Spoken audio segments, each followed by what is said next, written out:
Serbisyo naman ang idinulot ng palpak na RIPRA project sa Cebu. 5 bahay ang natangay matapos itong gumuho sa kasagsagan ng ulan. Habang ang isang drainage project naman, 3 taon nang hindi natatapos. Narito ang express report ni John Aroa ng News 5 Visayas. Sige. Nilusong pa rin ng jeep na yan ang kalsada kahit baha at bumubulwak ang tubig mula sa drainage sa barangay Tisa sa Cebu City. Sa kabilang kalsada, baha rin at muntik pang matumba ang dumaang motorsiklo na yan.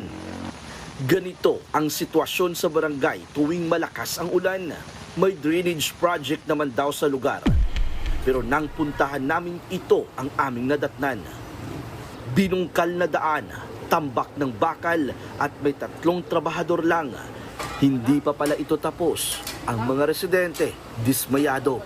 Ilang taon na to. Hindi pa natapos. Mga estudyante hindi talaga makapasok pag baha. So umabot na siya hanggang dibdib or higher than that. They really have to do something with the flood control. Taong 2022 pa na mag-groundbreaking para sa proyekto na may 66.6 million pesos na pondo at may habang 100 metro. 1 taon lang dapat ang completion date nito, pero lagpas 3 taon na, hindi pa rin tapos. Nakarating na ito sa Cebu City Council. May problema doon sa contractor. Matagal na yun. Baka may pagkukulang doon sa mga tao nila at saka sa mga equipment nila. So we need that to investigate.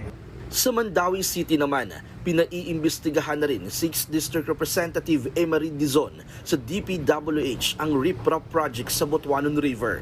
Partikular kung may pagkukulang ba ang kontratista. Kagagawa lang kasi ng RIPRA noong nakaraang taon, pero nitong Biyernes gumuho ang bahagi nito sa gitna ng ulan. 5 bahay ang natangay. Nauna nang sinabi ni Governor Pambari IV na iimbestigahan at pananagutin ang sino mang mapapatunayang may kapabayaan sa palpak na flood control project. Nagbabalita mula sa Frontline, John Arua, News 5 Visayas!